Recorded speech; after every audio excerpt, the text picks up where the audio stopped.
¿Alguna vez te has sentado a recordar tu niñez? Los felices que éramos con nuestros primos, con nuestros abuelos, nuestros tíos, las tristezas, las alegrías, todo lo que vivíamos en esa época. Soy Felipe de la Pava y esto es Venite Hecho un Cuento. Acompáñanos en el capítulo de hoy, Recordando para Vivir.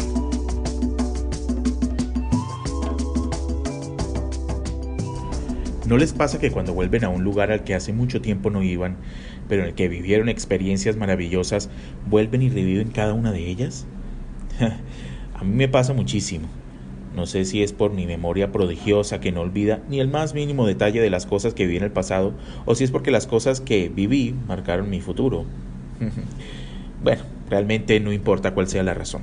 Lo importante es que las recuerdo y hoy, en este lindo atardecer, sentado en uno de los escalones de la puerta vieja de la hacienda del abuelo Jorge, bebiendo una taza de café con bastante crema y poquita azúcar como me gusta, llegan a mí esos días de infancia en los que los protagonistas de mi vida no eran las obligaciones, ni las metas de ventas, ni el trabajo, ni los negocios, nadita de eso. En aquellos días lo que protagonizaba mi vida y mis días era mi familia, mi peculiar, única e inigualable familia. Desciendo de una familia numerosa en la que por un lado eran 11 tíos y por el otro eran 6. Colombiano que se respete tiene muchos tíos y tantos primos que es difícil conocerlos a todos a profundidad. Comencemos por el principio. Mi abuelo, el abuelo Jorge, era un hombre corpulento, calvo y malacaroso, que tenía un acento santanderiano tosco que a veces hasta daba miedo, pero el viejo nos quería mucho a todos los nietos y era feliz aguantándonos en temporada de vacaciones metidos en la casa. En las mañanas le encantaba burlarse de nosotros. Hacía ese gesto de medio lado y colocaba esa sonrisa socarrona mientras nos preguntaba a los 5 primos que habíamos madrugado a las 6 de la mañana para ir al río a pescar supuestamente los pescados del almuerzo.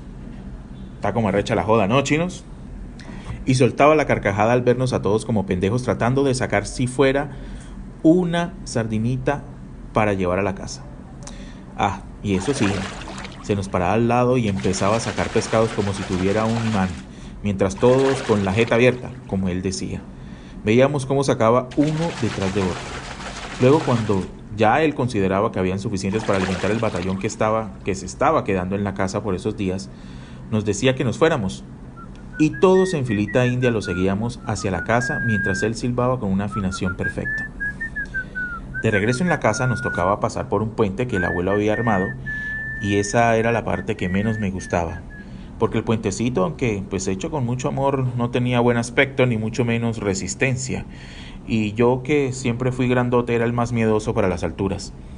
Por supuesto, mis primos se burlaban y les parecía graciosísimo mover el puente para que yo me asustara. Bueno, pendejadas de niños que uno finalmente olvida.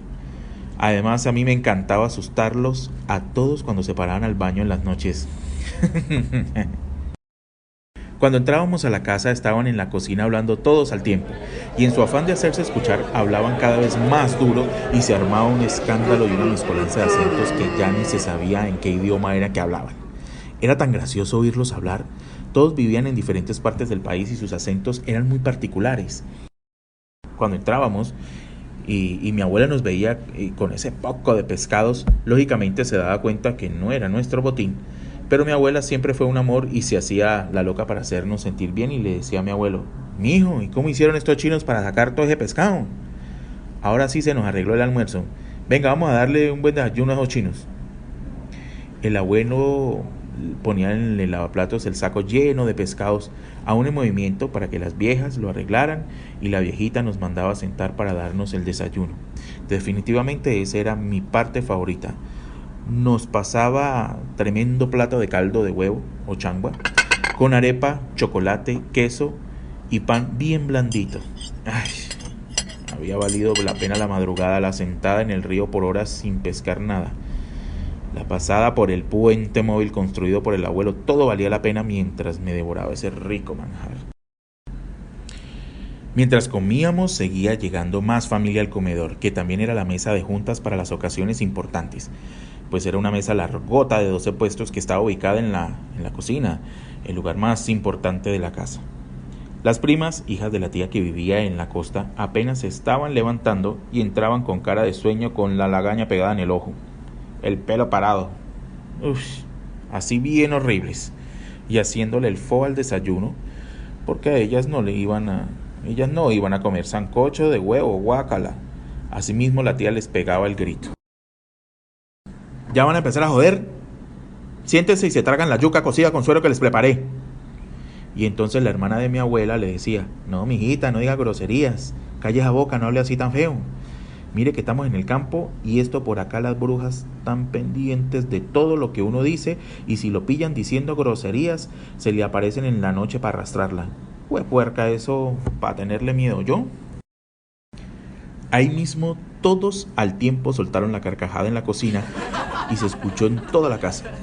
Todos nos burlábamos de la tierna tía, pero mi abuela sí le decía, deje la bobada, ya va a empezar con la joda de asustar a los chinos. No joda a los muchachos, que eso era cuando nosotros estábamos toches, bobas, pingas pequeñitas, nos tragábamos todos los cuentos que nos decían, no sea bestia, boba, usted ya está muy vieja para eso. La pobre tía de inmediato se ponía a rezar con la dulzura y la ternura que la caracterizaban y nos decía, sí, cómo no, ya verán, a mí no me vayan a estar diciendo que nada de que le están tirando las patas. Y mi abuela le contestaba riéndose, vaya, chúpale el culo al burro, boba, y mire a ver si la marrana puso y no joda más. Los adultos todos se reían, pero nosotros nos mirábamos asustados. ¿Qué tal que fuera cierto lo que decía la tía? Nosotros éramos pelados de ciudad y esa vida fantasiosa del campo nos generaba mucha curiosidad. Las más asustadas eran las hijas de mi tía, las que vivían en el valle. Ellas habían entrado a la cocina y alcanzaron a escuchar la teoría de la tía. Además, ellas eran las más citadinas de todos. Siempre bien peinaditas y arregladitas, estrenando la ropa que habían comprado en algún almacén de marca, porque ellas en todas las vacaciones estrenaban hasta pijama. Qué épocas inolvidables. Aún solemos ir a algunos de nosotros a revivir esos tiempos de risas y emociones.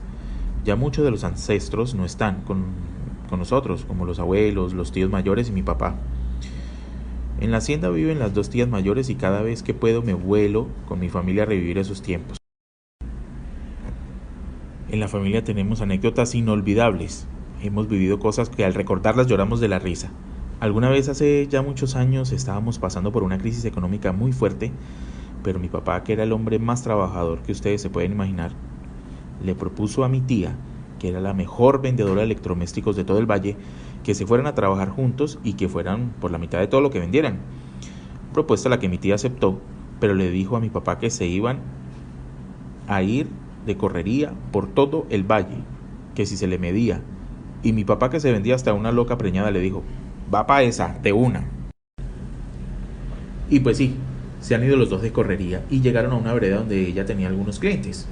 Pasaron por una casa finca donde mi tía había un cliente potencial. Sin embargo, había un problema. Para llegar allá había que atravesar una quebrada. Entonces mi tía le dijo a mi papá, no, Wimba, y ahora tocó no ir porque yo no me voy a mojar. Mi papá, ni corto ni perezoso, se ha quitado los zapatos y le dijo, pues yo la llevo a caballito, hágale, súbase. Mi tía, que iba en jeans, botas Brahma y cachucha, no lo pensó dos veces y se le encaramó. Ya en la espalda de mi papá y empezando la travesía, cuando iban en la mitad de la quebrada, mi papá se resbaló y por poquito se cae en el agua.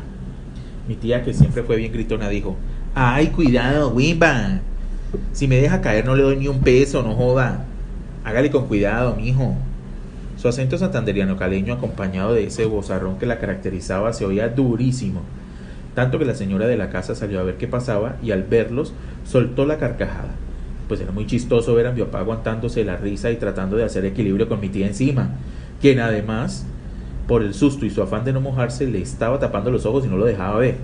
La señora de la casa tuvo que sentarse en el piso a llorar de la risa. Cuando finalmente lograron cruzar, mi papá, que también era muy particular, la tiró al suelo como un costal de papas. La pobre tía cayó sentada y por poquito se moja. Lo más gracioso de todo era ver cómo mi papá imitaba todos los movimientos de la tía, hasta ella misma decía que nos decía, ese pingo debió ser actor. Bueno, después de toda esa travesía se sentaron con la señora y le ofrecieron las cosas. Ella le pareció muy chévere, les compró un montón, o sea que valió la pena el esfuerzo. Cuando ya habían hecho el negocio, empacaron todo y se despidieron de la señora que se había ido por la parte trasera de la casa a llevarle el almuerzo a su esposo, que estaba en el campo. Mi papá ya estaba en la orilla de la quebrada esperando a mi tía cuando escucha unos gritos de ella que decía como loca: ¡Ole, Pingo, venga, miren, ayúdeme, ay, vengan! Mi papá agarró un palo que se encontró tirado en el piso y salió corriendo pensando que algo grave estaba pasando. Pero cuando llegó se encontró con mi tía arrinconada, con su maletín tratando de espantar a 12 cachorritos chiquititos que la tenían atrapada contra la pared. Los perritos al ver a mi papá se olvidaron de la tía y corrieron moviendo sus colitas hacia donde estaba él, quien no podía mantenerse en pie de la risa que tenía pues por tremendo espectáculo. La tía, al verlo reír con tantas ganas, se reía también, presa del susto y la burla, y rió con tantas ganas que se orinó los pantalones. Mi papá, al verla así, le dijo: no, pendeja, así no la voy a cargar, le tocó atravesar el río, yo le cargo el maletín para que no se le mueve. Total, mi papá era más alto, y con una mano le llevaba el maletín y con la otra la llevaba ayudándole, de la mano la llevaba ayudándole a pasar el río. Pues para que no se la llevara la corriente, ¿no? Ella no se ayudaba mucho, que digamos. Después de muchos años, cuando la veía, le hacía la broma de esconderse cuando ella iba al baño y le cogía los pies y ladraba como los perritos. Ella siempre le contestaba: no jodas, hombre. Ya mi viejo tampoco está con nosotros, pero aún hoy, después de tantos años, recordamos esos momentos como si hubiesen sido ayer. Hoy estoy aquí en la hacienda del abuelo con mis 3 hijos, mi esposa, disfrutando de este bello regalo que la naturaleza nos dio. En la orilla del río están los hijos mayores de mi hermano y mi hijo menor, tratando de robarle al agua algunos peces. Me dirijo a ellos y, tal como lo hacía mi abuelo, les digo: a ver, chinos. Y todos voltean sus cabezas y me miran. Sus anzuelos ya están colgados en las ramas de los árboles, llenos de peces. Esta generación sí tiene mucho más suerte que yo. Y así, cada uno de ellos me sigue en fila india, atravesamos el puente y llegamos a la casa. Así pasamos nuestros bellos recuerdos a la nueva generación, esperando siempre mantener viva la llama de la unión familiar, que en estos momentos que vivimos es la esencia de la vida. Bueno, eso fue todo por hoy. Espero les haya gustado mucho el capítulo, tanto como nos gustó a nosotros. Espero nos acompañen en el próximo episodio de Vení, te echo un cuento. Hasta la próxima.